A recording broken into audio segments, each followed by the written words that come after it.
Hi, everyone. Welcome back to the Best English Podcast. Oh, it's so incredibly good to have you here with me today. I'm Sophia, your host, and I'm really happy you're choosing this moment to practice your English.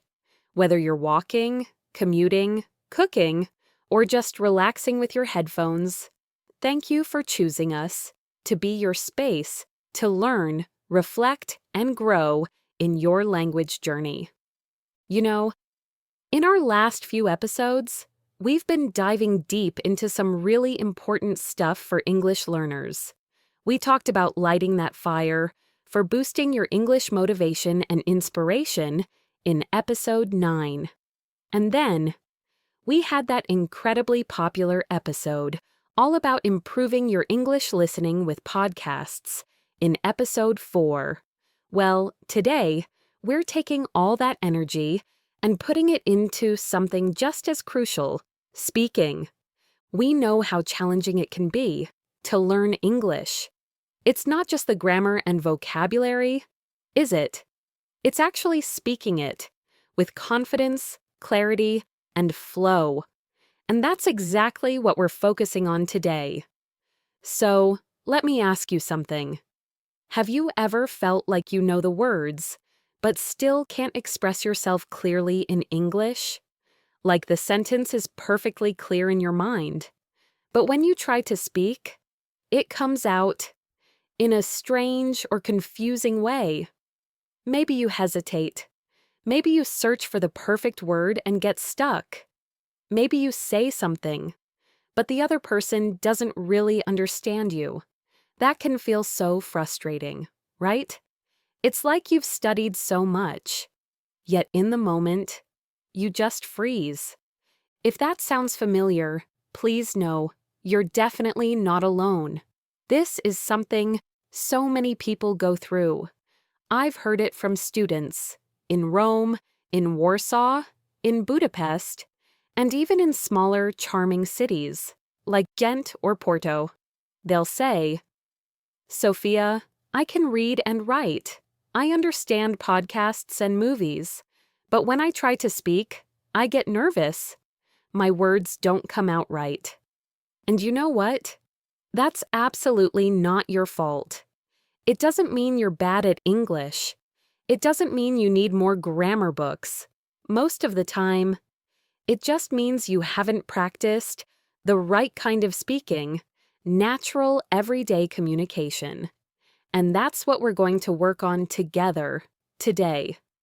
Our theme today is how to improve your communication skills in English Master English pronunciation for intermediate English practice.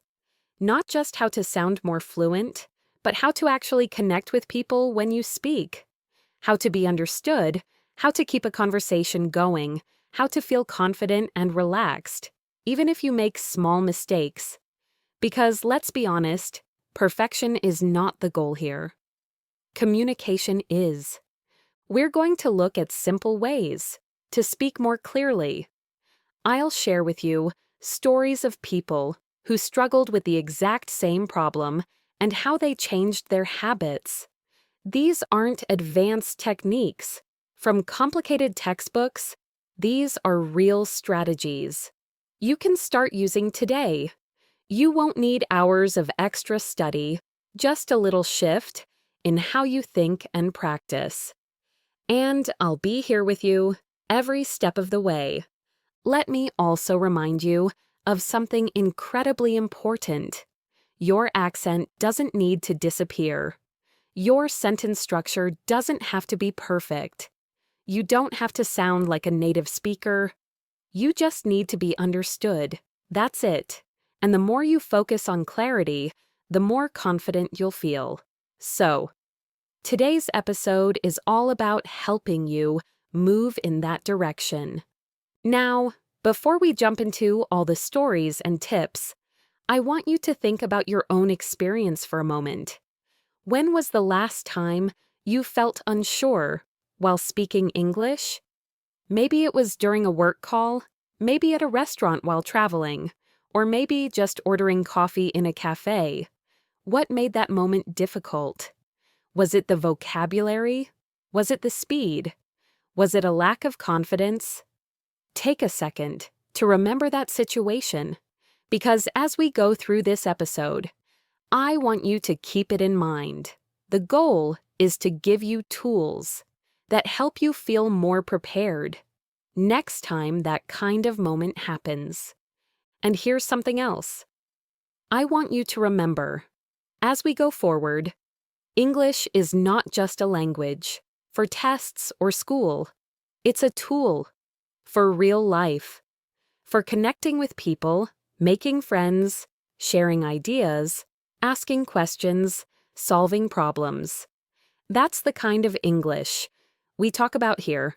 So, if you've ever felt frustrated with formal lessons or traditional classrooms, this podcast is absolutely for you. Many people learn English for years, but still avoid speaking. Why? Because they're afraid of saying something wrong. They don't want to be judged. They don't want to sound silly. But here's the truth. Speaking is a skill. And like any skill, the only way to improve it is to use it. You don't learn to swim by reading a book. You learn by getting in the water. It's the same with communication. You need practice, not perfection. So, today, I invite you to listen closely. Not just with your ears, but with your own experience. You're going to hear relatable stories, practical advice, and easy strategies to help you speak more clearly and confidently. You'll find that you don't need more complicated words. You just need the right words. You don't need to speak faster. You need to speak smarter. And you don't need to sound like someone else. You need to sound like you in English. As we go on, I'll also share a few questions for you to think about. These are not tests. They're just small reflections to help you connect what you hear to your own life. So, even if you're just listening casually right now, let these questions stay with you. Maybe you'll think about them later today or tomorrow during your next English conversation.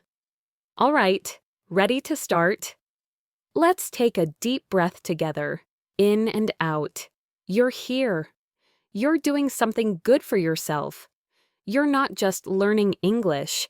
You're building your confidence, your skills, and your future. And I'm really proud of you for that. Let's get started. Let's talk about something really important today. Something that might completely change the way you think about speaking English, communication, real, clear, honest communication. Because the truth is, speaking English well isn't about being perfect.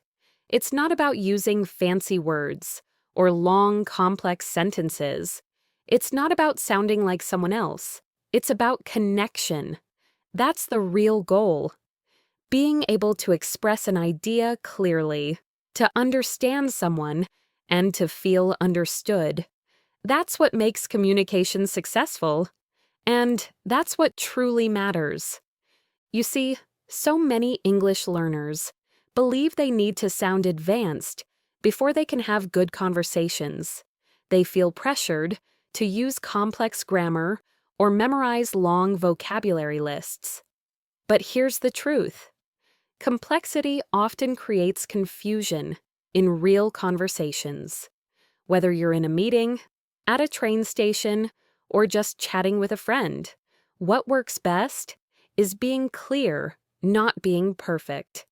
The people who communicate well in English are not always the ones with the biggest vocabulary. They're the ones who keep it simple and speak with confidence. Think about the last time you listened to someone explain something in English. Did you understand them better when they used long, complicated sentences? Or when they spoke slowly with clear, short ideas? In most cases, simplicity wins. When people speak in a natural rhythm and choose easy-to-understand phrases, we connect with them faster. The message is stronger. there's less room for confusion. That's why simple sentences are not just beginner English, they are effective English. There's a big difference between knowing English and actually communicating in English. Knowing English might mean you understand vocabulary, grammar, reading, but communicating means you can take what you know and use it naturally in real life. It means being able to say something clearly in the moment, even if you're nervous, even if you don't have the exact word. Communication is a skill, and like all skills, it improves with practice and with purpose. Let me give you a quick example. Imagine someone says, "Due to a previous engagement, I'm regrettably unavailable at this particular moment." Sounds formal, right? But now imagine they say, "Sorry, I'm busy right now." The second version is simple, but it's also much clearer in real life. The second one is what most native speakers would use. It's fast, easy to understand, and straight to the point. Many learners try to impress people by using advanced words, but real communication isn't about impressing, it's about connecting. If you use a complicated word and the other person doesn't understand it, then communication breaks. If you use a simple word and they get your message, then you've succeeded. It's that simple. And this doesn't mean you should stop learning new words. It just means you should learn to choose the right ones for the situation. Sometimes the right word is a short word. Sometimes the best sentence is the simplest sentence. If your goal is to be understood, then clarity is always more valuable than complexity. There's something else. I want to highlight this. When you keep your message clear and simple, you also build more confidence. You're less afraid of making mistakes. You stop trying to translate every sentence from your first language. You start to think in English, not just speak it. That's a powerful shift, and it often starts with small changes, like choosing shorter phrases or pausing between your ideas. In fact, clear communication can even help you sound more fluent, because when you speak clearly and calmly, people listen more closely. They follow your thoughts. They feel comfortable with the way you speak. And the more comfortable your listener feels, the more confident you'll feel too. It becomes a positive circle. Another important thing is that clarity allows more space for real connection. When you're not focused on showing off vocabulary, you can focus on the other person. You can listen better. You can respond in a natural way. You can be present in the conversation. That's what true communication looks like. It's not just talking, it's understanding and being understood. And that only happens when the message is clear. So many people around the world are speaking English every day. Some learned it in school, some from travel, others from movies or work. But no matter how you learned, what truly makes a difference is how you use the language. And using it with the goal of clarity, being heard, being understood, creating a connection, that's what leads to real progress. One of the things I hear often from learners is this: "I study every day, but I still can't speak well." And usually, the reason is not because they haven't studied enough. It's because they've been focusing on the wrong things. Memorizing words isn't the same as learning to use words. Studying grammar rules isn't the same as building confidence in conversation. It's like having a full toolbox, but never using the tools. So today, I want to remind you that what matters most isn't the number of words you know. It's how clearly you can use the ones you already have. If you can say what you mean, using short, natural sentences, you are already a strong communicator. That's something to be proud of. You don't need to wait. until your English is perfect to start speaking. You can start now, exactly where you are. Speak slowly. Use small words. Repeat yourself if you need to.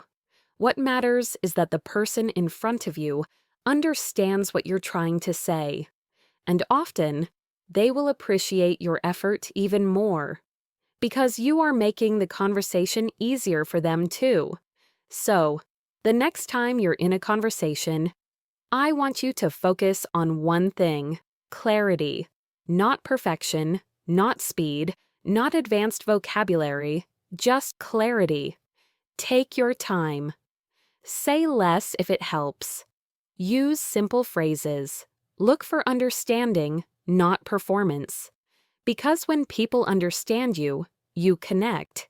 And when you connect, you succeed. Let me share a story with you today. It's about a listener from Madrid named Mateo. His experience is something many of you might relate to. Mateo is a systems engineer working at an international tech company. From the outside, you'd think he had everything he needed to be fluent in English. He studied it for years. He read articles and watched tech conferences in English every week. He could write well. He had a strong vocabulary. But whenever it came time to speak with his colleagues, especially in meetings or calls, something would happen. He froze. His mind would go blank. Words would disappear. He told me, "I know the words. I just can't find them when I need them." That frustration stayed with him for years. Mateo was the kind of person who always wanted to be prepared. He studied hard. He even memorized business phrases, hoping they would help him sound more professional.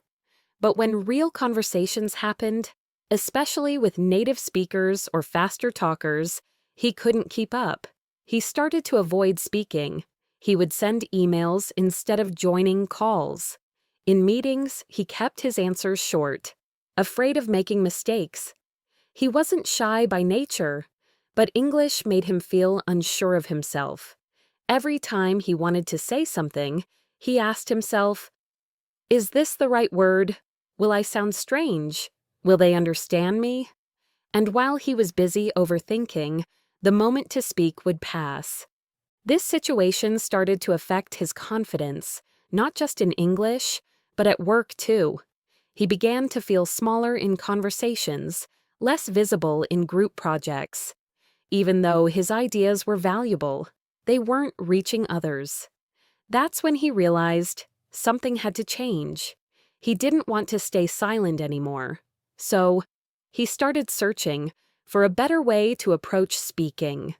That's when Mateo came across a simple but powerful idea. Communication is not about using impressive words. It's about being understood. That one thought changed everything for him. He told me, "I was always trying to sound fluent, but what I needed was to be clear." So, instead of memorizing more phrases, he focused on expressing ideas in the simplest way possible. He stopped trying to translate perfect sentences in his head. Instead, he practiced building short, clear thoughts. If he didn't know a word, he used another one he did know. If he felt nervous, he slowed down. If he made a mistake, he repeated the sentence with more confidence. He also started doing something small, but very effective. Before meetings, he would prepare 2 or 3 ideas he wanted to share, but this time in his own words, simple words, not the kind of sentences you find in textbooks, but things he would say naturally in Spanish, just translated into easy English. For example, instead of saying, "I would like to raise a concern regarding the project timeline," he would say, "I think the schedule is a bit tight." He stopped worrying about sounding perfect and started focusing on making his message clear. That small shift had a big impact. At first, it was still a challenge. Old habits don't disappear overnight. But Mateo began to notice something. When he spoke clearly and calmly, people responded better. They asked him more questions. They included him more. His confidence started to grow, not because his vocabulary got bigger, but because his words were finally reaching people. The communication was real.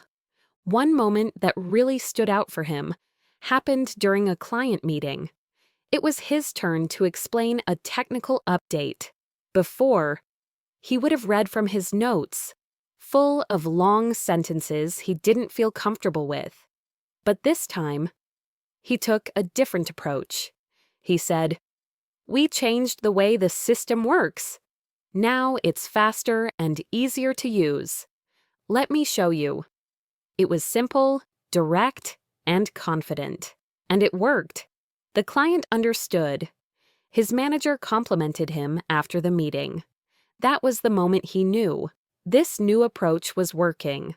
What Mateo discovered is something I want you to remember. You don't have to speak fast to be fluent. You don't have to use long sentences to be taken seriously. You don't have to hide your voice behind fear. What you need is clarity. You need to feel free to speak in a way that feels natural to you. Simple language is strong. It makes space for connection, and that's what real communication is all about. Over time, Mateo's relationship with English changed. He still learns new vocabulary when he needs to. He still reads and watches content in English. But his goal is no longer to sound advanced. His goal is to speak, so people understand him the first time. That goal gives him peace. It gives him purpose, and it gives him the courage to speak more often. And the results? They've been real. He now leads short presentations in English.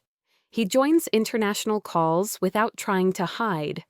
He even started mentoring new team members, some of whom are also non-native speakers. He says that now when he speaks, he feels present. He feels heard. And more than anything, he feels that he is finally part of the conversation. His story is a great reminder that speaking English is not about showing off what you know. It's about letting people know who you are. And often, the most powerful way to do that is to speak simply, clearly, and with confidence in your own voice. Mateo didn't need more English. He needed a new mindset. And once he found it, everything began to change. One of the most important habits you can build to improve your English communication is learning to use short, clear sentences.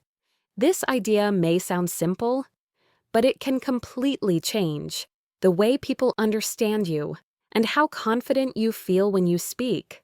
So many learners think that the more advanced they get, the longer their sentences should be.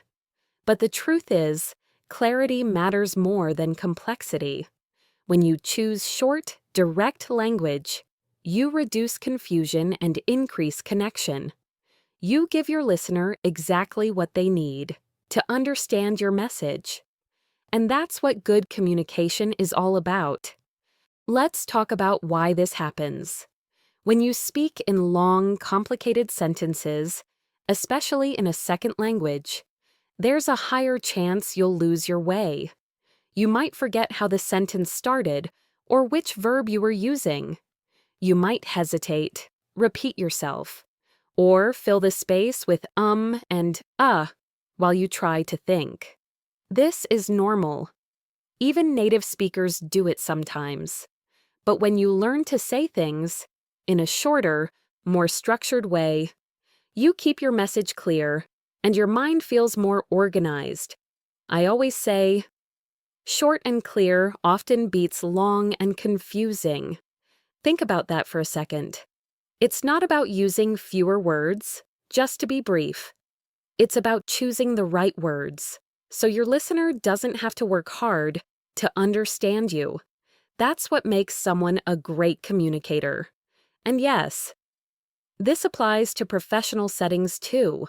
You don't need to sound like a textbook or a lawyer to speak well.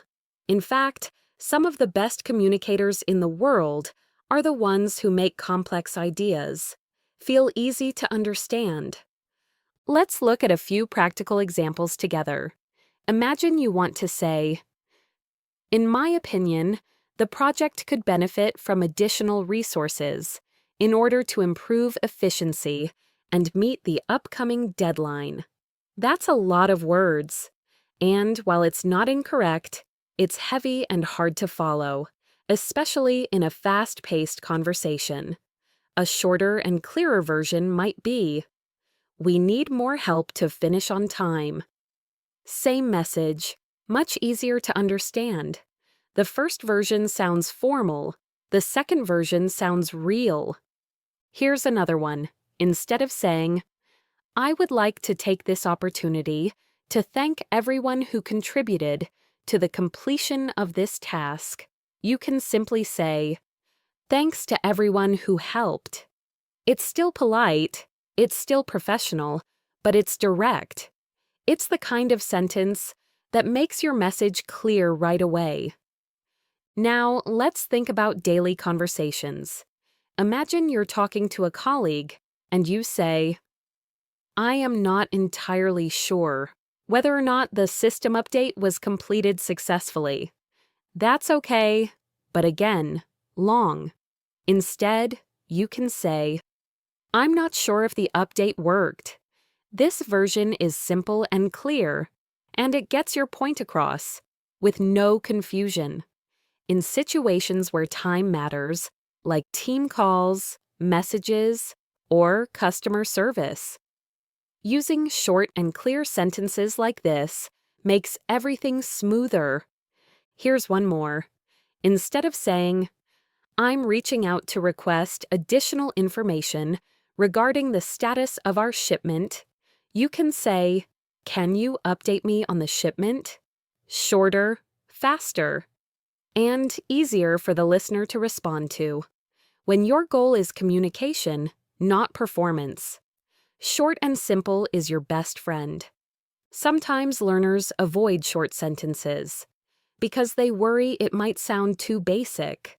But that's not true. Short sentences can sound strong, smart, and confident when you say them clearly. Listen to how native speakers talk in real life. You'll notice they often speak in short bursts. "Let's do it tomorrow." "I'll check and let you know." That sounds good to me. It's not fancy, but it works. It keeps the conversation flowing and makes things feel natural. A lot of learners also believe that using advanced vocabulary shows they are fluent. But the real test of fluency is whether people can understand you without effort. If someone has to stop and ask you to repeat what you just said, then it doesn't matter how advanced your words are. What matters is connection. When you speak clearly, people feel that you're talking to them, not at them. And that creates trust. One technique I recommend is rewriting your own sentences. Start by saying what you want to say, the way it comes to your mind, even if it's long. Then ask yourself, "How would I say this to a friend?" Often, the answer is much shorter. Practice this with real situations. Before a meeting or a phone call, prepare a few key ideas and write them in short sentences. Use simple words and focus on your main message. This helps you stay confident when it's time to speak. Another helpful strategy is to listen and copy. Choose an English speaker you like, maybe from a podcast or a video, and pay attention to how they speak. Notice the length of their sentences. Notice the structure. You'll probably find that the best communicators are not the ones using the biggest words. They are the ones who are clear. Try repeating what they say out loud. Get comfortable using those short forms. Make it a habit. If you're someone who tends to overthink your English, this method will help you relax. When you stop trying to be impressive and start focusing on being understood, you'll speak more naturally. You'll stop pausing every few words. You'll stop searching for perfect grammar in the middle of a sentence.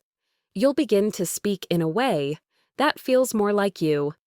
This is also a great way to reduce fear of making mistakes.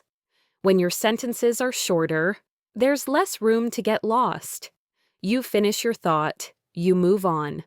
And if something doesn't come out right, it's okay. You can always try again, but the key is to keep things simple, keep things direct, and remember that the goal is not to show how much English you know, but to share your ideas clearly and connect with others. Let me tell you about someone who might remind you of yourself or someone you know. Her name is Leah, and she's from Lyon, France. When I first spoke with her, she shared something I've heard many times before. She said, "I understand English pretty well. I've studied for years. I even watch movies in English. But when it's time to speak, I freeze." Leah was quiet, thoughtful, and incredibly motivated. But her biggest challenge wasn't grammar or vocabulary. It was fear. She was afraid of making mistakes, afraid of looking silly, afraid of not finding the right words. Leah had moved to Berlin to work in a design company. The working language there was English, and although her team was friendly, she found herself avoiding conversations. She would go into the office kitchen and hope no one else was there. She would skip lunch invitations and only speak when she had to. In meetings, she stayed quiet unless someone asked her a direct question. She later told me that her biggest fear wasn't speaking badly. It was freezing in the middle of a sentence and not knowing how to finish it. This is a common experience. Many people who learn English in school focus a lot on rules, structure, and tests. They know how to pass an exam. But real-life conversations feel unpredictable. That unpredictability makes them anxious, and anxiety often leads to silence. But silence doesn't build fluency. Leah knew she had to make a change. She just didn't know where to begin. Then something small happened that made a big difference. Leah lived with a roommate named Helena from Amsterdam. One morning, as they were both making coffee, Helena casually said, "Hey, what's your plan for today?" Leah hesitated. Her first reaction was to give a short answer and move on, but something told her to try just a little more. So she answered, "I have 2 meetings, one in the morning and one after lunch. I also need to finish a presentation." Helena smiled and replied, "Sounds busy. Is the presentation for your manager?" And just like that, a 2-minute conversation happened. It wasn't perfect, it wasn't fast, but it was a start. From that day on, Leah made a simple decision.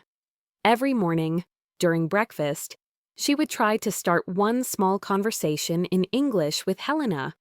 It didn't have to be deep or long. Sometimes it was just about the weather, or what they were going to eat that day. Other times it was about their jobs, or weekend plans, or a movie they had seen. These tiny conversations became her safe space. There was no pressure, no judgment, just practice. And something amazing started to happen. Leah became more comfortable, making small mistakes. She stopped correcting herself every 5 seconds. She began to notice patterns in how Helena spoke, how she used short sentences, how she used fillers like "I guess" or "kind of," how she paused naturally. Leah started to copy those patterns. She began to feel less like she was doing a language exercise, and more like she was just talking. After a few weeks, She noticed a change at work. In meetings, she spoke up a little more. At lunch, she joined conversations instead of avoiding them. One day, during a client presentation, she gave a short summary of her team's progress, and she did it entirely in English, without freezing. She told me afterward that her voice was shaking a little, but no one seemed to notice. In fact, her manager complimented her clarity. The real turning point came a few months later when she applied for a new job. It was a bigger role in a different company, and the interview was entirely in English. Before the call, she practiced her answers out loud, just like she had practiced her morning conversations with Helena. She kept her responses short, clear, and honest. She focused on connection, not perfection. And you know what? She got the job. What made the difference for Leah wasn't learning new vocabulary or studying complex grammar. It was building a habit of speaking a little bit every day in a safe environment, a habit of choosing connection over fear. And once that habit was strong, her confidence started to grow naturally. There's something powerful about starting small. Many people think they need to wait until they feel confident to speak, but often it works the other way around. You speak even when you're not confident, and with time, the confidence comes. Leah is proof of that. She started with just a few sentences over breakfast. Now she leads client calls, speaks up in meetings, and feels ready to take on new challenges, all in English. I want to emphasize something here. Leah didn't change who she was. She's still soft-spoken, still thoughtful, but now she doesn't let fear make decisions for her. She found a way to practice consistently without pressure. And by doing that, she gave herself permission to improve, little by little. If you're listening and you've been holding yourself back from speaking, ask yourself this. What's one small conversation you can have today? Maybe with a colleague, a friend, or even a language partner online. Maybe you talk about what you had for dinner, or your weekend plans, or something simple about your day. It doesn't have to be perfect, it just has to be real. And when you do it again tomorrow and the next day, something inside you begins to shift. You don't need to wait until you feel fluent to begin speaking. You become fluent by speaking, you become confident by trying. Even if your voice shakes a little, even if you have to pause, even if you need to ask, how do I say this? That's still progress, that's still communication, and that's how real English is learned.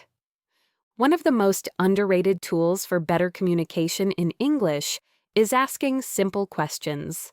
Often, when people think about improving their speaking skills, they focus on giving better answers or speaking longer, but sometimes the key to better conversations is not what you say, but what you ask.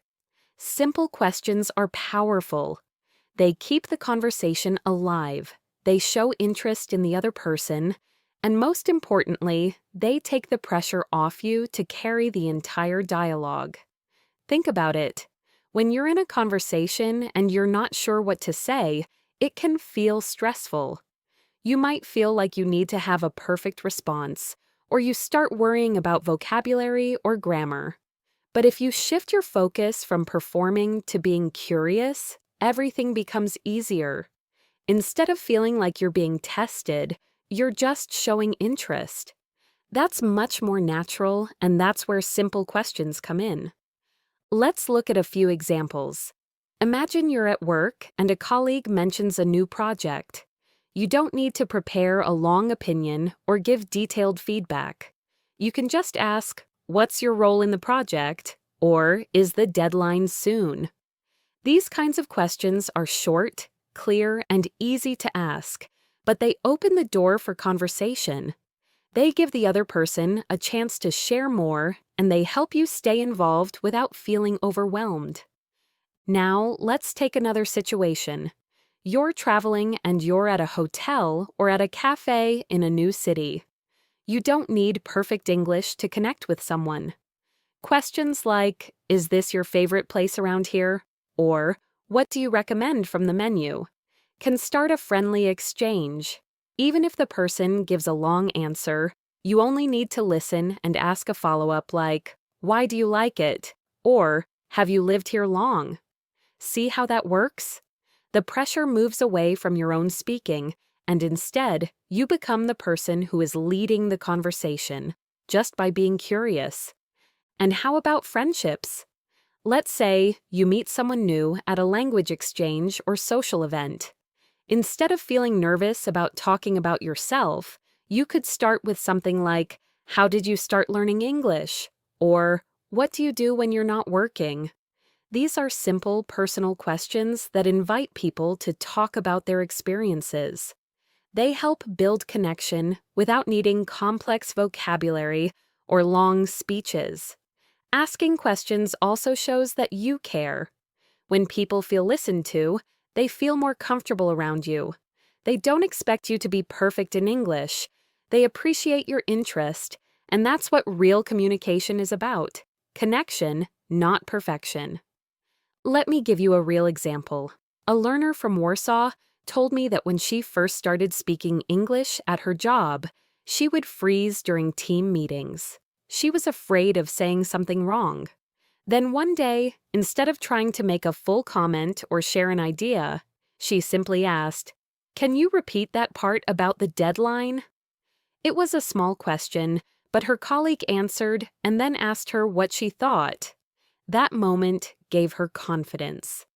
From then on, she made it a habit to ask one question in every meeting. Over time, those questions led to more dialogue, and eventually she started sharing her ideas too. But it all began with a small question. The great thing about questions is that you can prepare them in advance. Think about situations where you speak English, maybe during work, at school, while traveling, or online. Take a moment and write down 3 or 4 questions that feel natural to you. They don't need to be clever or deep, they just need to be real. For example, at work, what are the next steps for this task? Зрение. Когда вы хотите получить это? Зрение. Can you help me understand this part? With friends. What did you do over the weekend? Zrenia. Do you like living in this city? Swing. What kind of music do you listen to? While traveling, is this your favorite place to eat? Logically, what's the best thing to do around here? Logically, how long have you been working here? Even online during a language exchange or virtual meeting. What made you start learning English? Wow. How do you usually practice? Zrenia, do you enjoy speaking or listening more? These questions are short. They're not perfect, but they're enough. And in real life, enough is all you need to connect. There's also a psychological shift that happens when you start asking questions instead of always explaining. You stop feeling like you need to perform, and instead you start participating. You become part of the conversation. People often worry about how they sound in English, but here's a little secret. People don't remember your grammar mistakes.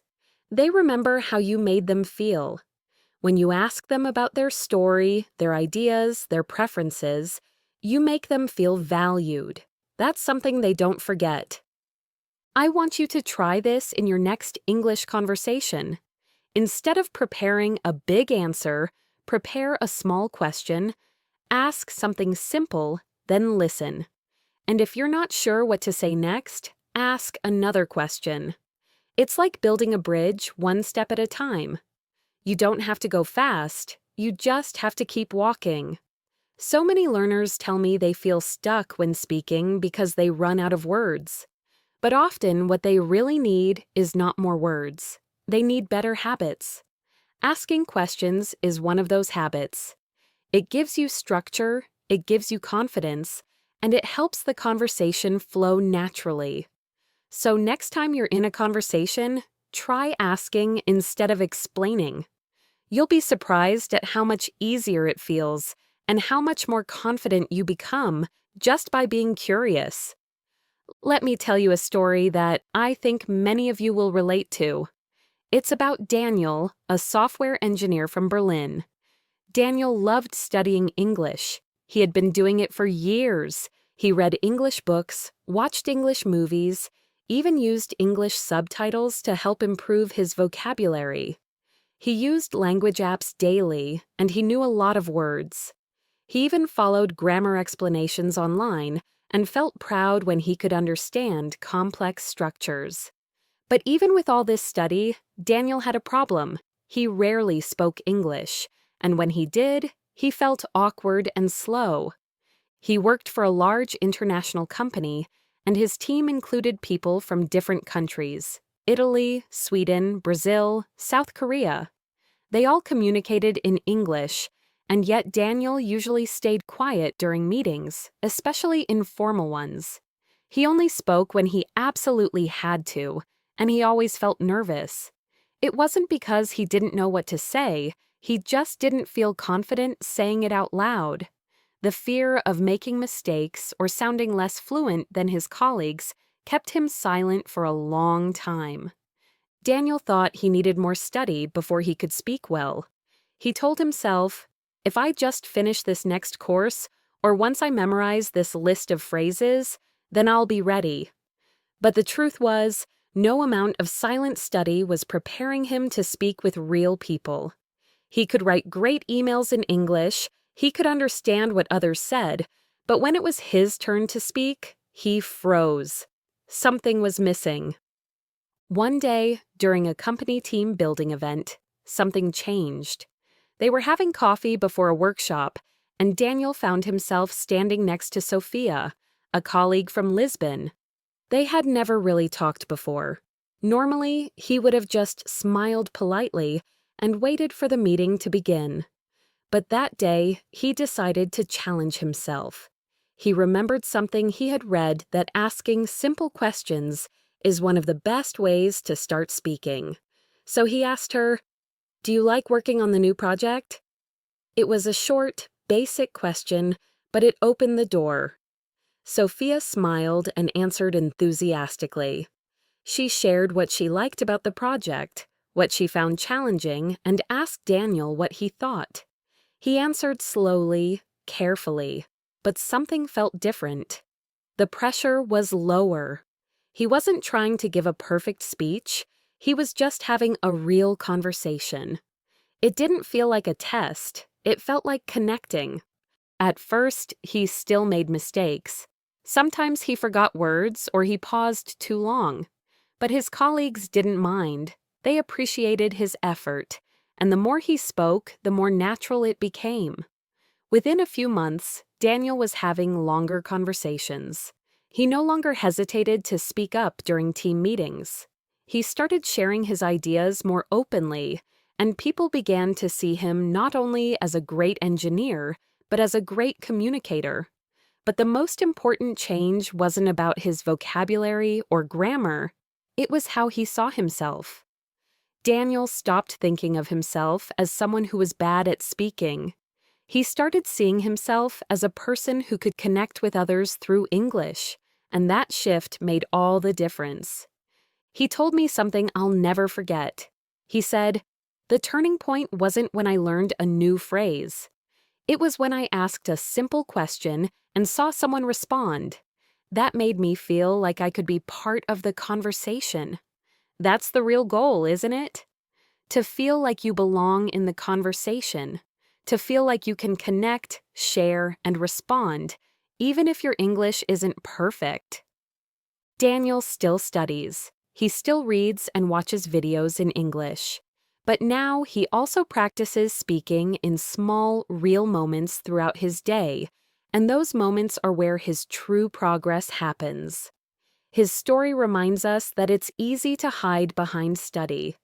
It feels safe. No one hears you make mistakes when you're reading alone.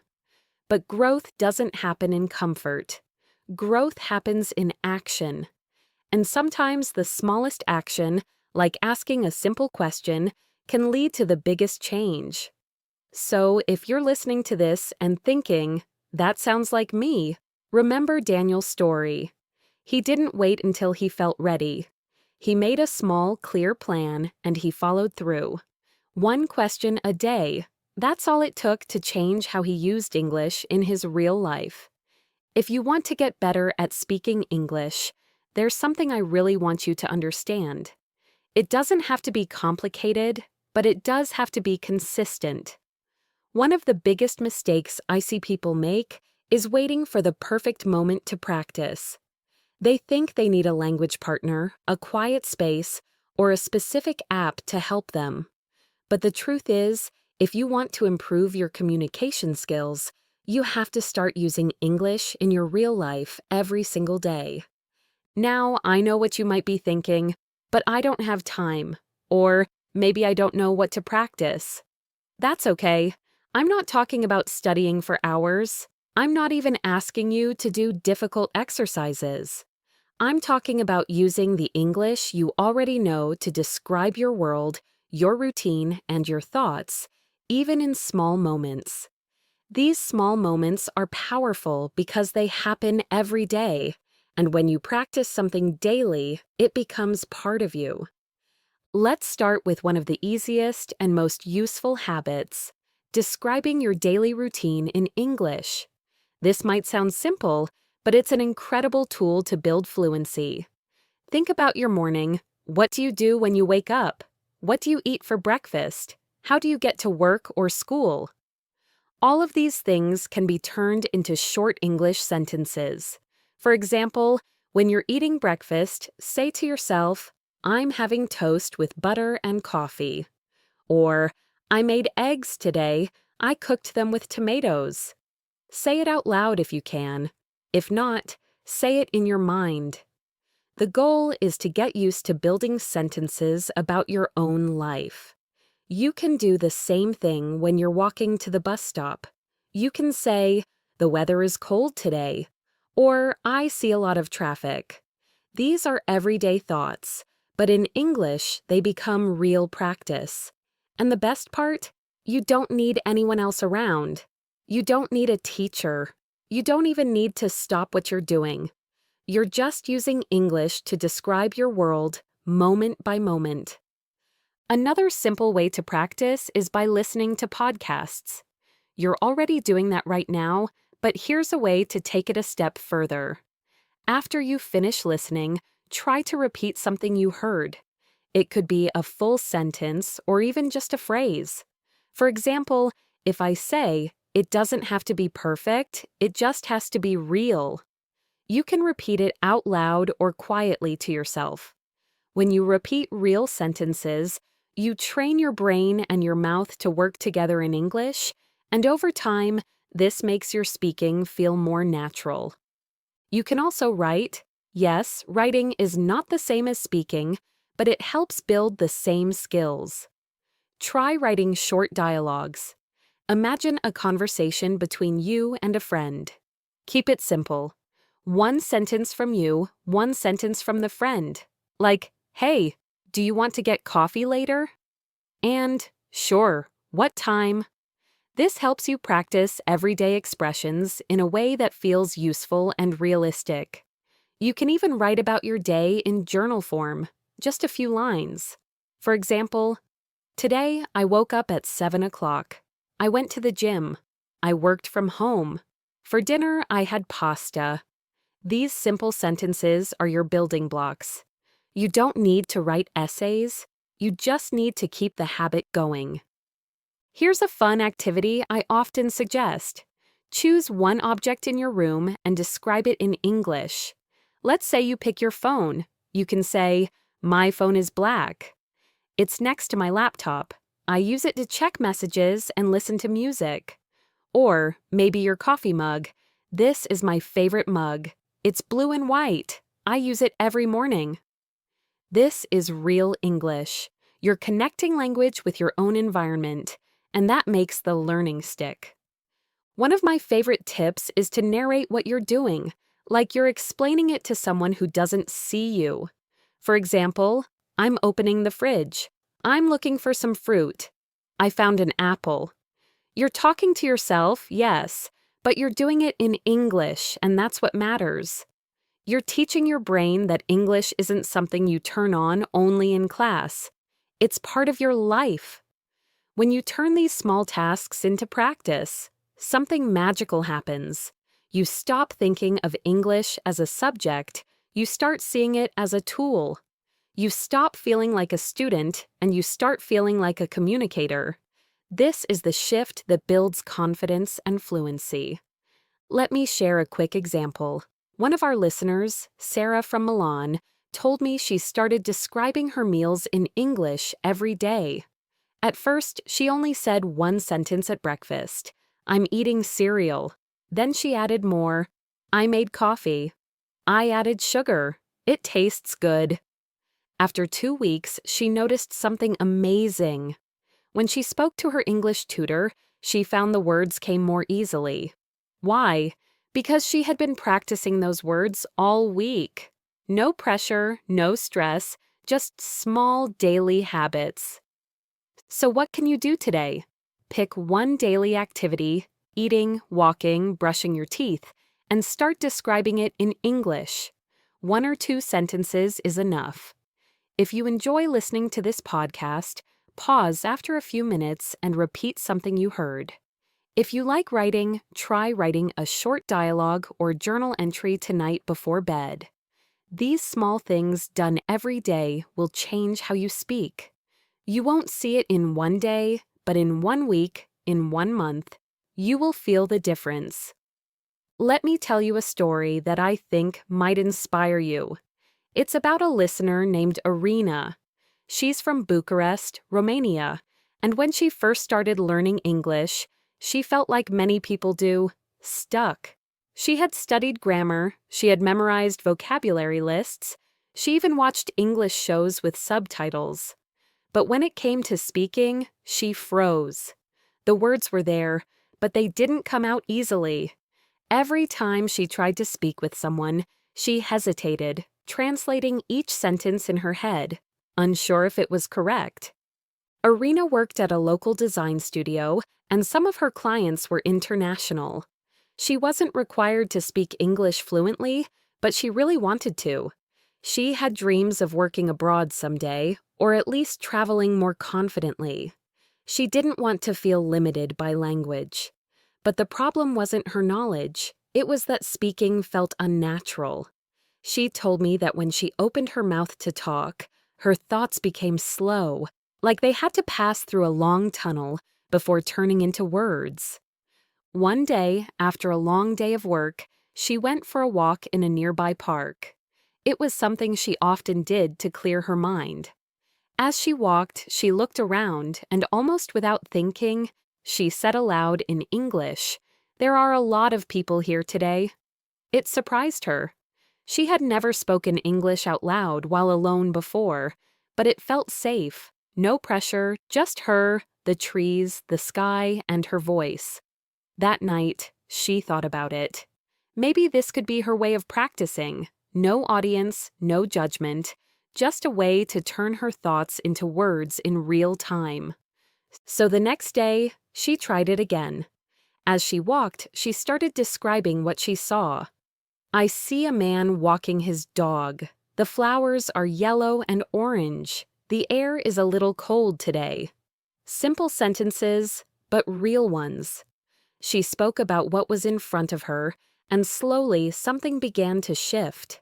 At first, she only managed a few sentences during her walks. She would run out of things to say or worry about how she sounded. But she kept going. She made it a routine. 20 minutes each day, walking and speaking. She didn't need a partner. She didn't need a textbook. Just her phone in her pocket, a path to follow, and her voice. Sometimes she would pretend she was talking to a friend, telling them about her day. Other times, she would imagine giving directions or explaining something simple, like what she planned to cook for dinner. Over time, Irina noticed that she was getting faster, not just in speaking, but in thinking.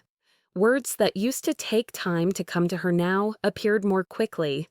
She didn't have to pause and translate as much. The connection between her thoughts and her English words became smoother. It wasn't about being perfect, She still made mistakes, but she felt more free, and that freedom was everything. She also noticed changes at work. When she needed to write emails in English, she found the words more easily. When she had short conversations with clients, she didn't panic like before. One day, her manager asked her to help with a short video presentation for an English-speaking partner. A year ago, Irina would have said no immediately, but this time she said yes. She wrote her part, practiced a few times, and recorded it confidently. It wasn't flawless, but it was clear, and the client responded warmly. What made Irina's progress so powerful was that she used real language in real time. She wasn't memorizing lines or repeating after someone. She was thinking and speaking at the same time, using the English that was already inside her. And because she was doing it during an activity she enjoyed, walking, she looked forward to it. It became part of her lifestyle, not just part of her study routine. She told me something that I'll never forget. She said, "I stopped trying to sound smart. I just started trying to sound real." That's the key. When you stop trying to impress and just focus on expressing, everything changes. You speak more, you enjoy it more, you improve faster. Irina's method might seem simple, but it's incredibly effective. Speaking out loud while walking helped her break the habit of overthinking. It gave her space to explore the language without fear. And because she did it consistently, day after day, her fluency began to grow naturally. Her voice became stronger, her sentences more fluid, and her confidence more solid. This kind of practice is available to everyone. You don't need special tools. You don't need a perfect plan. Just a little time and the willingness to talk to yourself out loud. Describe what you see. Talk about what you're doing. Pretend you're telling a friend about your day. Let your thoughts move in English. The more you do it, the more automatic it becomes. Irina's story reminds us that fluency doesn't begin in a classroom. It begins in moments, in walks, in routines, in your own voice. And most of all, it begins when you stop waiting for the right words and start using the words you already know. That's how real communication starts to grow. Let me tell you something that might surprise you. Fluency isn't about speaking perfectly. It's not about using the right grammar in every sentence or impressing people with complicated words. In fact, the truth is that fluency comes more from habit than from knowledge of rules. What I mean by that is that the rhythm of your speech is much more important than whether you've used the perfect grammar in each sentence. In fact, sometimes it's not about speaking fast at all. It's about speaking clearly, and that takes time. I know many of you feel the pressure to speak quickly, especially when you hear other people talking fluently. You might start thinking, I need to speak faster, I need to use advanced words, I need to sound like a native speaker. But let me tell you this, it's okay to slow down. In fact, it's often better if you do. Let's talk about rhythm for a second. When you're speaking, it's not just the words that matter, it's how you say them. Speaking too quickly, trying to fit in too many words, only makes you harder to understand, even if you're using perfect grammar. What you really need is to find your rhythm. Take your time, breathe. Think about what you want to say. You'll find that speaking slowly and deliberately will make your English sound much more natural. The key to fluency is to speak with confidence, and that comes with practice. Fluency is a result of speaking often, not necessarily speaking perfectly. You see, when you get into a rhythm with English, it doesn't matter if every single sentence is grammatically perfect. It's much more important that you can communicate your ideas clearly. The right word doesn't always need to be the perfect word. What matters is getting your message across. Think about it like this. When you speak, you don't need to have every single detail perfect. What you need is to be understood. You need to use language that is clear and easy for others to follow. And that doesn't mean rushing through your sentences, trying to get everything in one breath. Instead, pause when you need to. Take a moment to think and then speak slowly. Not too slowly, of course, but just slow enough that you don't feel pressured. Let me give you an example of how rhythm works in practice. Imagine you're in a conversation with a friend, and you want to say, "I went to the store this morning to buy some bread and milk." Now, if you say that really fast with no pause, it might sound like this. "I went to the store to buy some bread and milk." Can you even hear all the words? It's just a blur, right? But if you say the same sentence but at a slower, more natural pace, it sounds much better. I went to the store this morning to buy some bread and milk. Do you see the difference? By pausing at the right moments, you give the listener time to understand. You also give yourself time to breathe, think, and stay in control of your words.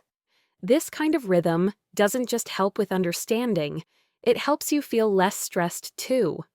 A lot of people don't realize this, but pauses are just as important as the words themselves. Pausing at the right time helps your listener process your words and gives them a moment to think about what you've said. It's not about rushing from one word to the next. It's about making sure your message is clear and that the person you're talking to can follow your thoughts. Think about how you would talk in your own language. Would you rush through everything? Probably not. You pause when you need to. You give your words space to breathe. That's exactly what you should be doing in English as well. Let's break it down even more. When you feel nervous about speaking, you might try to rush, right?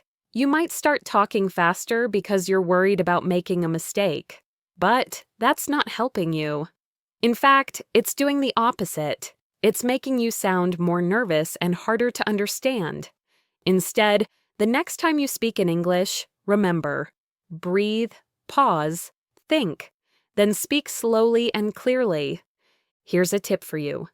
If you find yourself speaking too quickly or getting stuck, try counting to 3 in your head before continuing. It sounds simple, but it works. When you say something like, "I went to the store," count silently to yourself, 1, 2, 3. This pause gives you a moment to gather your thoughts, and it allows the other person to keep up with you.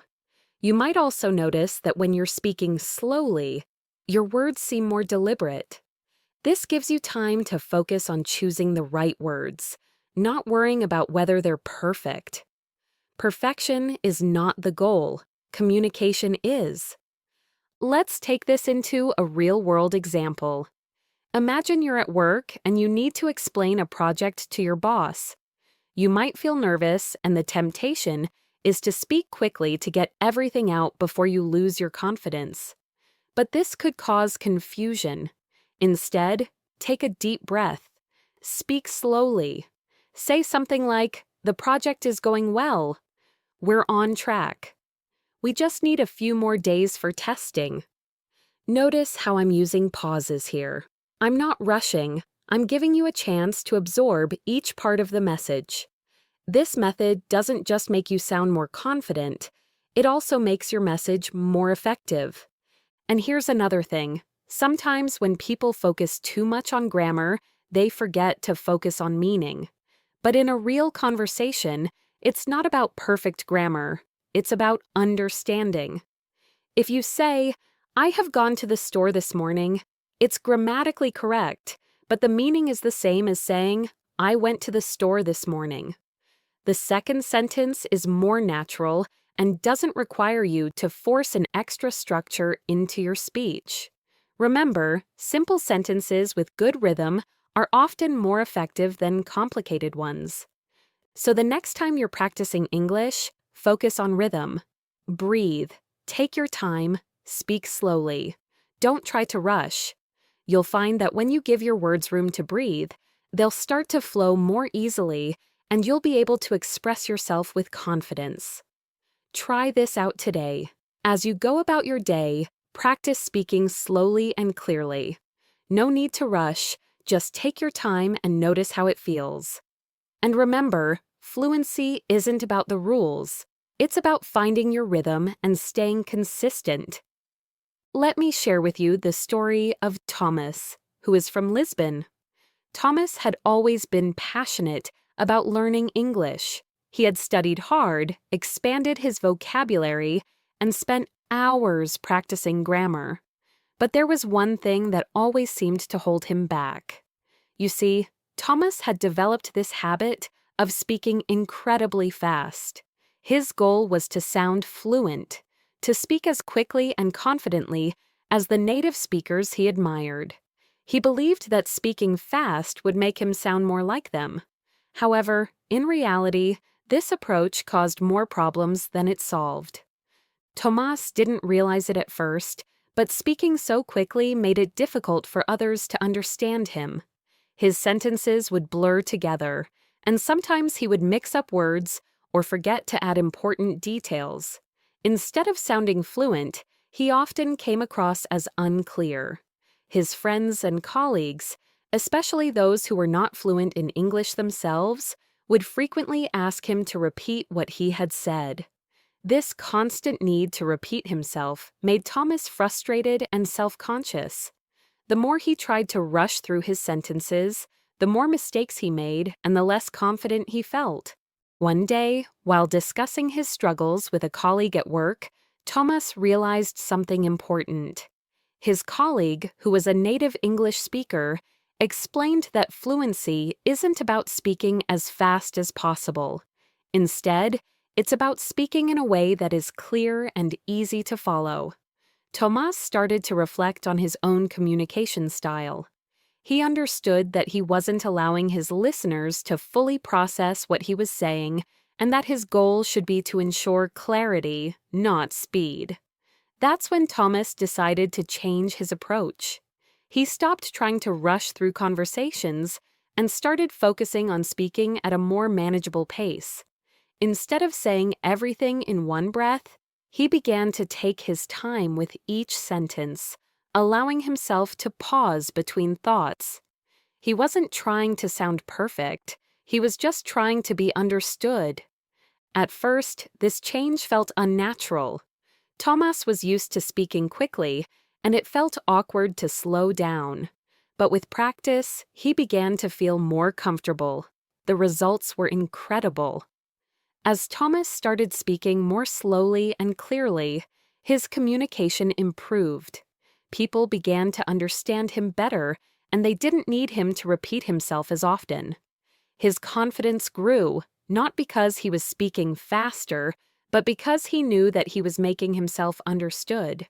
Tomas realized that he didn't have to choose between speaking quickly and sounding fluent. Instead, he could focus on clarity, and that alone would help him communicate more effectively. One of the biggest benefits of slowing down was that it gave Tomas more time to think. When he spoke too quickly, he often stumbled over his words or got lost in his thoughts. But by speaking at a more controlled pace, he found that his ideas came out more smoothly. He had time to organize his thoughts, and this made him feel more confident in his ability to communicate. He didn't have to rush to the finish line. He could take his time and still convey his message clearly. Tomas also realized that slowing down didn't mean speaking slowly all the time. It was about finding the right balance. In casual conversations, he could still speak at a normal pace, but in more formal situations, such as meetings or presentations, he made sure to slow down and articulate his words clearly.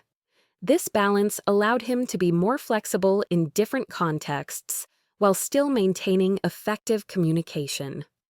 Another key lesson Tomas learned was that fluency isn't just about the speed at which you speak. It's about how well you can express your thoughts and connect with others. Before, Tomas had thought that fluency meant speaking without hesitation, without pauses. But now he understood that fluency was about being able to communicate your ideas in a way that others could understand, regardless of how fast or slow you spoke. One of the things that really helped Tomas was practicing with real-life conversations. He started engaging more with his colleagues and friends in English, and he made a conscious effort to speak more slowly and clearly. At first, it felt a bit strange, but over time he became more comfortable. He also started recording himself speaking and listening back to his recordings. This gave him the opportunity to hear how he sounded and identify areas where he could improve. Listening to himself helped him become more aware of his speaking pace, and he was able to adjust accordingly. Thomas also learned that speaking slowly doesn't mean you have to sacrifice spontaneity. You don't need to overthink every word before you speak. Instead, focus on delivering your message with clarity, and the flow will come naturally. Thomas found that by practicing this approach, he didn't lose his ability to be spontaneous or express his thoughts in the moment. In fact, he was able to speak more confidently and with greater ease. As time passed, Thomas found that this new approach to speaking had a positive impact on other areas of his life as well. He became more comfortable speaking English in social situations, and he even started volunteering to present in meetings at work. People began to notice the difference in his communication style. They appreciated that he spoke clearly, and they found it easier to follow his ideas. Thomas no longer felt the need to rush through conversations to prove his fluency. Instead, he was able to engage in meaningful discussions and express himself more confidently. Looking back, Tomas was grateful for the change he had made in his approach to speaking. He had learned that fluency wasn't about trying to sound like a native speaker or speaking as quickly as possible. It was about speaking in a way that was clear and understandable. By slowing down and focusing on clarity, Thomas had not only improved his communication skills, but also built his confidence in speaking English. And this, I believe, is a lesson that can help all of us. Fluency doesn't come from speaking fast or using fancy words. It comes from speaking with confidence, clarity, and intention. So, the next time you find yourself rushing through a conversation in English, remember Thomas's story. Take a breath, slow down, and focus on communicating clearly. You'll be amazed at how much more effective your conversations will become. When we start learning English, one of the biggest challenges is trying to translate everything directly from our native language into English. It's a common mistake we all make, especially when we want to speak quickly and confidently. But what many people don't realize is that translating word for word often leads to awkward or unnatural sentences. English has its own way of expressing ideas, and it doesn't always follow the same patterns as other languages. That's why today I want to talk about the power of using simple, everyday expressions in English. These are phrases that native speakers use all the time, often without thinking about it, and they can help you sound more natural in your conversations. The best part? You don't need to reinvent the wheel. Instead of getting stuck on translating every single word, focus on learning common expressions and phrases that people use in real-life situations. One of the easiest ways to improve your fluency and sound more natural is by using these expressions. Let's take a simple phrase like, "How can I help you?" This is something you might hear every day, whether you're at a store, at work, or even just talking to a friend. It's a polite and straightforward way to offer assistance. Instead of trying to figure out the translation for every word or creating a sentence from scratch, you can just remember this entire phrase and use it when needed. This way, you don't have to think too much about what to say in the moment, and you'll sound more confident. Another great example is the phrase, "Let me think about it." This is something you hear often when someone is considering something or making a decision. It's a simple and clear way to give yourself a moment to think before responding. In fact, this is an expression I use often in conversations.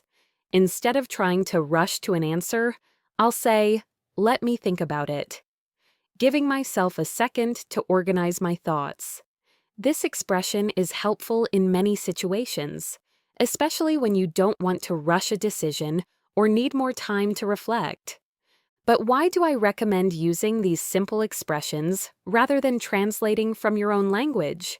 Well, the reason is that phrases like, "How can I help you?" and "Let me think about it" are familiar to native speakers. They are part of the everyday language they use. So when you incorporate them into your own speech, you'll sound more like a native speaker too. You're not just learning words, you're learning the rhythm and flow of natural conversation. In fact, one of the best things you can do to improve your English fluency is to create a small list of useful expressions. These should be phrases that you can use in your daily life, expressions that are simple, practical, and easy to remember. Once you have your list, try to repeat them every day. Don't worry about using complex vocabulary or perfect grammar. Just focus on sounding natural and confident. For example, you might want to add phrases like, "What do you think?" or "That sounds great" to your list. These are expressions that are commonly used in conversations to ask for opinions or to show agreement. Instead of pausing and searching for the right words in the moment, you can simply rely on these ready-made phrases, and over time, they'll become second nature to you. Another good idea is to create expressions that are specific to your everyday life. If you work in an office, for example, you could add phrases like, "I'll get back to you on that," or "Let's schedule a meeting." If you travel a lot, you might include expressions like, "Where's the nearest bus stop?" or "How long does it take to get there?" These are the kinds of phrases you'll need often, so learning them will make you more confident when using English in different situations. What's really powerful about this approach is that it helps you build your confidence. Instead of feeling overwhelmed by the idea of speaking English perfectly, you'll have a set of phrases that you know well and can rely on. This will reduce the pressure of trying to come up with something new every time you speak. Instead, you can focus on having a smooth conversation without worrying about making mistakes or struggling to find the right words. Let's talk about how you can actually create your list of useful expressions. Think about the situations where you use English the most. Do you have conversations with colleagues at work? Maybe you need to answer customer questions, or you often discuss projects. If that's the case, write down phrases that you use in these contexts. For example, "Can I help you with that?" or "Let me know if you have any questions." These phrases will help you sound more professional and confident at work. If you're a student, you might want to focus on phrases for the classroom. "Can I ask a question?" or "I don't understand. Can you explain that again?" These phrases are simple but essential for communication in an academic environment. When you use them, it's easier to participate in class discussions and ask for clarification when you need it. You can also think about phrases you might use with friends or in social situations. For instance, "Let's grab a coffee sometime," or "What's up?" are casual and friendly ways to interact with people. These expressions make conversations feel more relaxed and natural. Again, the goal is not to memorize complicated sentences, but to focus on phrases that fit into your daily life. Once you've created your list, practice these expressions every day. You don't need to practice for hours. Even a few minutes each day can make a big difference. You can repeat the phrases out loud or use them in sentences. The more you practice, the more comfortable you'll become using them in real conversations. Over time, these expressions will become part of your vocabulary, and you won't have to think twice when you use them. You can even take this a step further by using these expressions in different situations. For example, if you're learning to ask for directions, try using the phrase, "How do I get to place?" in a variety of contexts. If you're practicing at a cafe, ask questions like, "What's the special today?" or "Can I have the bill, please?" The more you practice in different scenarios, the more confident you'll be when these situations arise in real life. The beauty of this approach is that it simplifies your communication. Instead of worrying about grammar rules or complicated vocabulary, you can focus on using phrases that are practical and effective. As a result, you'll sound more fluent and be able to communicate more easily in English. So remember, instead of trying to translate everything, focus on learning simple expressions that you can use in everyday conversations. Create your list, practice daily, and soon you'll find that your fluency improves naturally. Sophia lived in Prague and had always been passionate about learning English. She started by watching her favorite TV series, immersing herself in the dialogues, and trying to pick up new words. It was an enjoyable experience because she could combine learning with entertainment. She would sit in front of the screen, listening intently to how the characters spoke, how they phrased their sentences, and the vocabulary they used. At first, it was all just about listening and understanding. She was picking up words and phrases, but struggled to say them herself. What Sophia didn't realize was that just listening to English wasn't enough. Even though she could understand everything on the screen, she found it difficult to speak the same way in real life. She would watch a scene where two characters had a conversation, and she would be able to recognize the words and even translate them into Czech. But when it came time to speak, it was a different story. Her pronunciation was off, her fluency was lacking, and most importantly, she felt like she wasn't using the language naturally. One day, after a particularly frustrating attempt at speaking with a colleague at work, Sophia realized that there had to be more to learning English than just watching TV shows. She realized that she needed to go a step further and start practicing the phrases and expressions she was hearing. The key was to make her speech more fluid and natural, just like the characters in the show she enjoyed. That's when she started a new habit, repeating the lines she heard in the series out loud. She didn't just listen to the dialogue anymore, she started mimicking the characters. At first, it felt a bit awkward. She was speaking out loud when no one else was around, just practicing the same sentences repeatedly. She would pause the show, repeat a line, and then play it again to check if she sounded similar to what the character said. Over time, Sophia found herself getting more comfortable.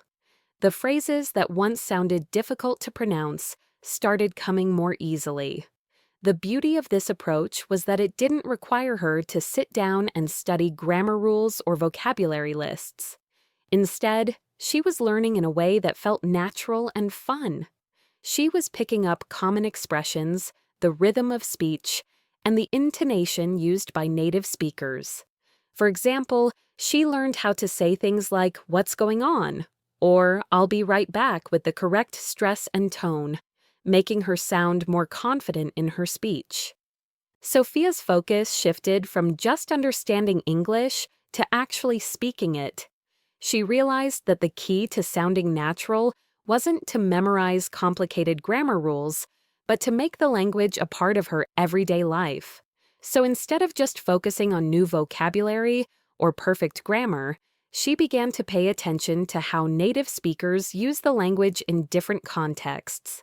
She began mimicking their tone, pauses, and rhythm. The next step for Sophia was incorporating these expressions into her daily conversations. She started with small, easy phrases that she had practiced, such as, "How's it going?" or "I'll get back to you on that." She used them when talking to her friends, colleagues, or even when interacting with shopkeepers. The more she used these simple expressions, the more confident she became. They were easy to remember and apply, and she didn't have to worry about making mistakes because they felt natural to her. But the real breakthrough came when Sophia started practicing in front of a mirror. This might sound a bit silly, but it was a game changer. Speaking in front of a mirror helped her see how her mouth moved and allowed her to hear herself more clearly. She could practice the same phrases over and over, fine-tuning her pronunciation and making sure she was comfortable with her delivery. It also gave her a chance to see how she looked when speaking, which helped build her confidence. It wasn't just about repeating words, it was about becoming comfortable with the sound of her own voice in English. After a while, Sophia started noticing changes in her interactions. Her colleagues at work, who had once struggled to understand her English, now commented on how much more fluent she sounded. She was no longer hesitating or searching for words. She had a set of simple, effective expressions that she could rely on, and they came to her naturally. Whether she was giving a presentation, talking to a customer, or chatting with a friend, she felt at ease. The repetition had paid off, and her English was more confident and fluid than ever before. Sophia's story is a great example of how consistency and practice can make a huge difference in language learning. She didn't wait for perfection before she spoke. She started using simple expressions even when she wasn't sure if she was getting everything right. She trusted the process and kept repeating the phrases until they felt natural. The key here is that she didn't let fear or insecurity hold her back. She made speaking English a regular part of her life, and as a result, her skills improved significantly. One of the most important lessons we can take from Sophia's experience is the value of repetition. Sometimes we think we need to learn new things all the time or focus on more complex aspects of the language. But in reality, repeating simple expressions and focusing on fluency can have a far greater impact. It's not about memorizing endless vocabulary lists or stressing over every grammatical detail. It's about feeling comfortable with the language, understanding how it's used in real-world conversations, and gradually building your confidence. Sophia's success was a result of her commitment to daily practice. She made English a part of her routine, whether she was walking to work, cooking dinner, or just watching TV. Every moment became an opportunity to practice, and over time, those small efforts added up. If you're struggling to speak more confidently, I encourage you to follow Sophia's example. Start by repeating simple phrases, mimic how native speakers talk, and practice speaking every day. You might be surprised at how quickly your fluency improves. Listening carefully is one of the most important skills you can develop in any language, but especially in English. Often when we focus too much on what we want to say next, we miss the opportunity to truly understand the other person. This can lead to misunderstandings and awkward conversations. When we listen attentively, not only do we better understand the message, but we also have the chance to craft a more thoughtful and relevant response. Imagine you're having a conversation with someone, whether it's at work, in a social setting, or even just with a friend. If you're only thinking about your next words while they're speaking, you're not fully engaging with them. You're not giving them the space to express themselves fully, and you're not allowing yourself to absorb the information they're providing. When you don't listen closely, you risk responding to the wrong thing or not addressing the real point of their message. One of the most effective ways to improve your communication skills is to practice listening with full attention.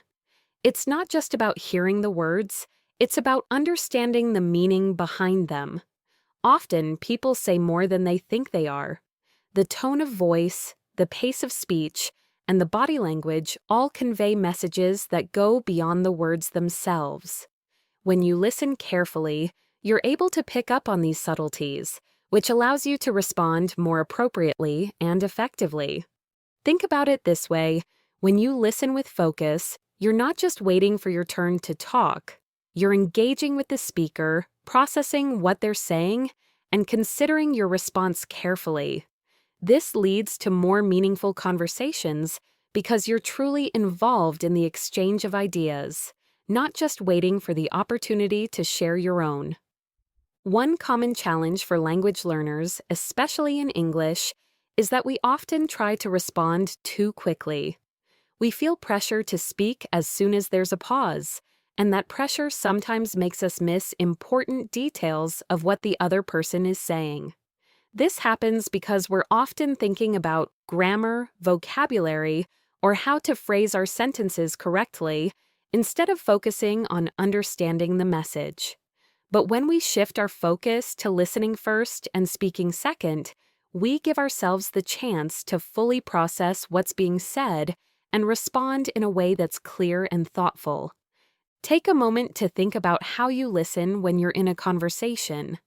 Are you truly paying attention, or are you just waiting for your chance to speak? Are you hearing the words, or are you also picking up on the context and emotions behind them? Being able to answer these questions honestly will give you a clear picture of how much room there is to improve your listening skills. Let's look at an example. Imagine you're in a meeting at work and your colleague is explaining a new project. They're speaking English, and while you understand most of what they're saying, you're thinking ahead about your next point. As a result, you don't fully listen to the details of their explanation. You catch the general idea, but miss a few important specifics. When it's your turn to speak, you might end up addressing a point that wasn't even discussed, and that could confuse the entire conversation. Instead, if you had listened closely, you would have understood the full scope of the project and responded in a more meaningful way. Now, imagine a different scenario. You're in the same meeting, but this time you focus completely on what your colleague is saying. You don't think about your next sentence while they talk. Instead, you give them your full attention, processing everything they say. When it's your turn to speak, you find that you have a much clearer understanding of the project and can ask more relevant questions or give better suggestions. You've not only improved your response, but you've also contributed to the conversation in a way that adds value. Another important aspect of listening is the ability to understand nonverbal cues. These can be especially important when communicating in a second language like English. Often people's tone of voice, gestures, and facial expressions tell you just as much, if not more, than their words. When you listen carefully to both what is being said and how it is being said, you pick up on these additional clues, making it easier to respond in the most appropriate way. So, how can you improve your listening skills in English? One of the most important steps is to practice active listening. This means that when someone is speaking, you focus entirely on them. You don't interrupt. You don't think about your next sentence, and you don't get distracted by your phone or other things around you. Active listening involves giving the speaker your full attention and letting them finish their thoughts before you respond. When you do speak, it's with a response that shows you've understood what they've said. A great way to practice active listening is through simple exercises in daily life. For instance, try listening to an English podcast or an audiobook. As you listen, take a moment to pause and summarize what you've just heard. This could be in your own words or even by jotting down a few notes. Doing this helps you focus on the main ideas and key details in what you've just listened to. Afterward, think about how you would respond if you were part of the conversation. How would you add your thoughts to the discussion based on what you just heard? Another useful exercise is to listen to someone speaking in English and then ask them questions based on what they've said. This shows that you're engaged and helps you clarify any points you might not have fully understood. The more you practice this, the better you'll become at listening and responding in a way that's relevant and insightful. One practical tip to improve your listening is to take a moment to breathe before you speak. We often feel a rush to answer immediately, but giving yourself a few seconds to process what's been said can make a big difference. By taking a breath, you allow yourself the time to understand the conversation fully and respond with greater clarity.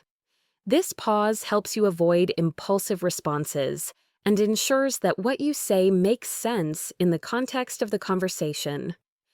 Listening is not just about hearing the words, it's about engaging with the person and fully understanding their message. The more you practice listening attentively, the more natural and effective your communication will become. This will not only improve your spoken English, but also your overall ability to connect with others.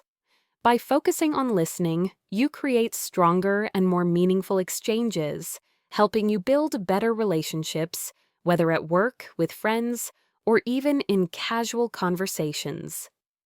Amir was a young professional living in Amsterdam, working in a fast-paced international environment. He had learned English in school, and over the years he had gathered a wide vocabulary. He could understand nearly everything that was said to him, and his grammar was fairly solid.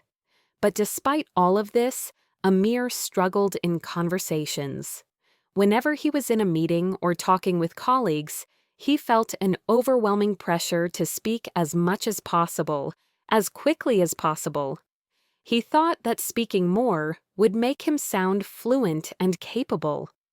At first, Amir's strategy worked. He was able to contribute to discussions and share his ideas. But over time, he noticed that the more he talked, the more misunderstandings and awkward silences occurred. His colleagues, many of whom were also non-native English speakers, often looked confused or unsure of what he was trying to communicate. Amir would then rush to clarify, but the clarity he was aiming for was often lost in the rush of words. Amir's breakthrough came one afternoon during a meeting where he was supposed to present an idea for a new project. As usual, he had prepared thoroughly and planned to speak for several minutes, explaining every detail in hopes that his colleagues would be impressed with his knowledge.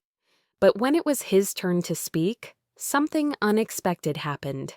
As Amir began explaining his idea, he could see the room's energy shift. Some colleagues were taking notes, while others seemed distracted, and a few were even nodding off. Amir could feel the tension growing in the room, and suddenly he realized that what he had been doing was not working. He was talking too much and too fast, trying to fill the silence with words when what he should have been doing was listening more closely to what others had to say and engaging with their ideas. Later that day, Amir reflected on the meeting. He realized that his approach of speaking quickly and at length wasn't helping his communication, it was hindering it. He decided to change his mindset. Instead of focusing on how much he could say, he would focus on how well he could listen. He realized that effective communication wasn't about speaking a lot or sounding fluent in the traditional sense. It was about making sure that the other person understood his point and that he understood theirs. The next time Amir found himself in a meeting, he consciously made an effort to listen more. Instead of planning out his next sentence, while others were talking, he focused entirely on what they were saying. He allowed the conversation to flow without rushing to fill every pause. When it was his turn to speak, he spoke slowly, making sure to convey his ideas in a clear and concise manner. He didn't feel the need to fill the silence with unnecessary details. Instead, he allowed the space for others to respond, and in doing so, his conversations started to feel more natural. As Amir practiced listening more and speaking less, he began to notice a shift in how his colleagues responded to him. They seemed more engaged in the conversations, and the atmosphere in the meetings became less tense. People were no longer waiting for their turn to speak, but were actively participating and building on each other's ideas. Amir had shifted the dynamic simply by focusing on listening more attentively and speaking with more intention. One of the most powerful effects of Amir's change in approach was that he became more respected in meetings. Before, people would often tune out or become confused when he spoke too much. But now, when Amir spoke, his colleagues listened. They could tell that he had been paying attention to their ideas and that he valued their input. His responses were more thoughtful and relevant, and he wasn't just filling the air with words, he was contributing meaningfully to the conversation. Amir's newfound ability to listen not only improved his communication at work, but also helped him build stronger relationships with his colleagues. They began to approach him for advice and feedback because they trusted his judgment. His reputation as someone who was thoughtful and easy to talk to grew, and he became more confident in his role. He no longer felt the need to prove his fluency or knowledge by talking excessively. Instead, he embraced the power of listening and speaking thoughtfully, knowing that this was the key to effective communication. As Amir continued to practice this new approach, he noticed that his English skills improved in other areas as well. By focusing on listening more closely, he became better at understanding different accents and nuances in speech. He was able to pick up on subtle details that he had missed before, and when it came to his own speaking, he became more deliberate. He realized that fluency in English wasn't about speaking quickly or using big words. It was about being able to convey your thoughts clearly and confidently while also respecting the other person's chance to speak. Now, Amir finds that his conversations are much more enjoyable and productive. He no longer feels the need to dominate every discussion. Instead, he listens with intent and speaks when it's necessary to add value to the conversation. His colleagues appreciate his calm demeanor, and they're more likely to engage with him in a meaningful way. Amir has learned that effective communication is not just about the words you say, but also about how well you listen and how you use pauses to gather your thoughts before responding. The lesson that Amir learned was a valuable one. Communication is a two-way street. It's not just about expressing your thoughts, but also about creating an environment where others feel comfortable doing the same. By slowing down, listening more attentively, and speaking with purpose, Amir not only improved his fluency, but also his ability to connect with others on a deeper level. His conversations became more natural, and his relationships with colleagues strengthened as a result. As we dive deeper into the process of improving communication, it's important to pause for a moment and reflect on your own habits and practices. This can be a great opportunity to take a step back and ask yourself some key questions that will help you assess where you are and how you can continue to grow. We often get caught up in trying to be perfect when speaking a new language, but communication is more about connection than perfection. So let's explore some reflective questions that you can use to evaluate your progress and identify areas for improvement. First, ask yourself, do you speak in a way that is clear, or are you trying to be perfect? Many people, especially when learning English, fall into the trap of thinking they need to speak flawlessly. They focus on using perfect grammar, saying things exactly the way they learned it, and avoiding any mistakes. However, this often leads to frustration and can create unnecessary pressure. What happens when we try to be perfect is that we often lose the natural flow of conversation. We may hesitate, overthink, or even avoid speaking altogether because we're worried about making mistakes. The truth is, nobody speaks perfectly all the time, and honestly, it's okay if you make mistakes. It's part of the learning process. The most important thing is to be clear. Clarity is what helps others understand you, and it's what allows you to connect with them. If you can express your ideas in simple, clear sentences, people will understand you, even if there are small mistakes. So instead of aiming for perfection, focus on communicating your message as clearly as possible. Are you allowing yourself to focus on clear communication, Or are you caught up in the fear of making mistakes? Next, consider this. Do you practice English in your daily life, even if it's just for 5 minutes? Consistency is key when it comes to language learning. It's not about studying for hours every day, but about incorporating small practice sessions into your routine. Even 5 minutes of practice each day can make a significant difference over time.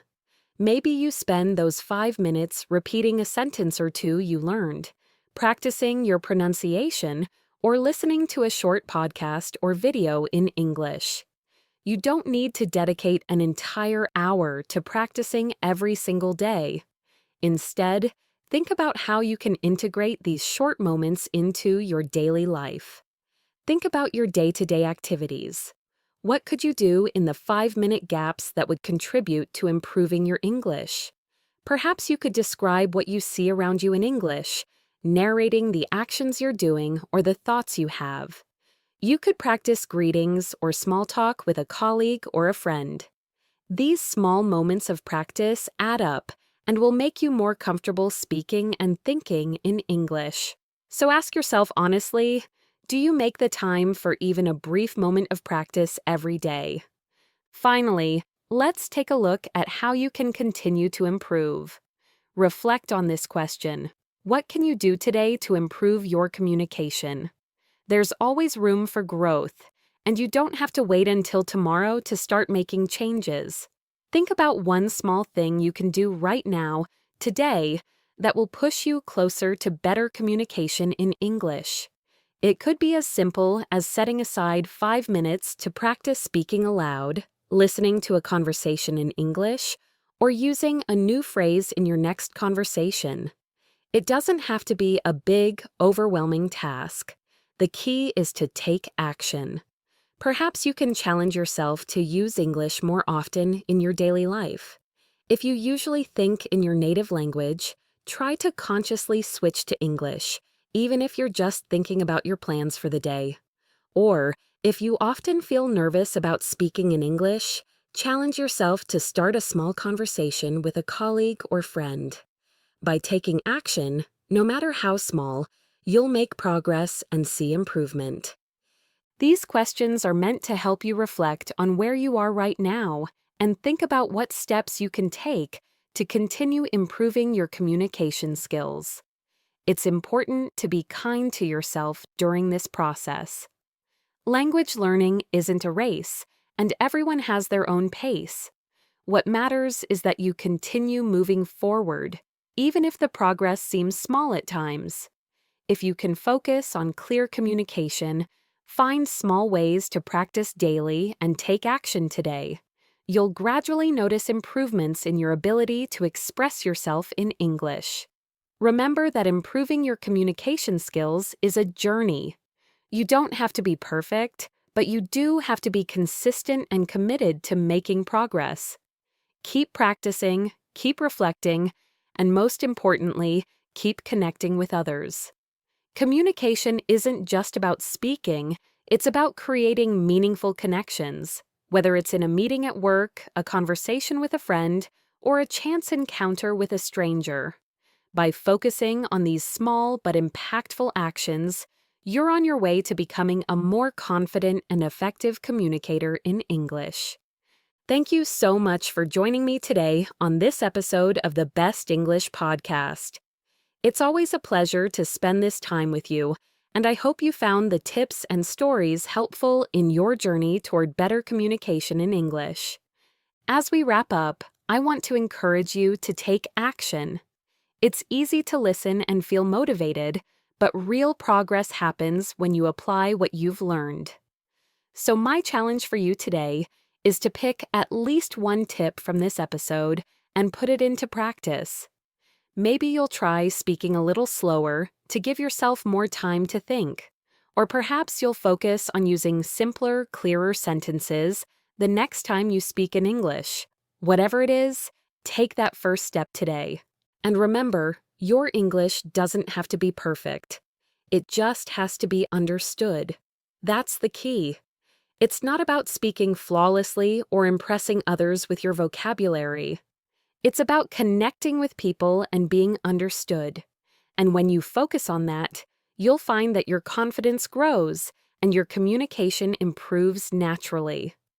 If you found value in today's episode, I'd love for you to continue your learning journey with us. You can listen to the next episode for more tips and strategies, or you might want to share this episode with a friend who's also looking to improve their English. You never know, by sharing, you could help someone else take that next step in their learning process too. Thank you again for being here with me. I'm really proud of the effort you're putting into your English. Keep practicing, keep applying what you learn, and most importantly, enjoy the process. I'll be here with more tips and stories to help you along the way. Until next time, take care and keep communicating.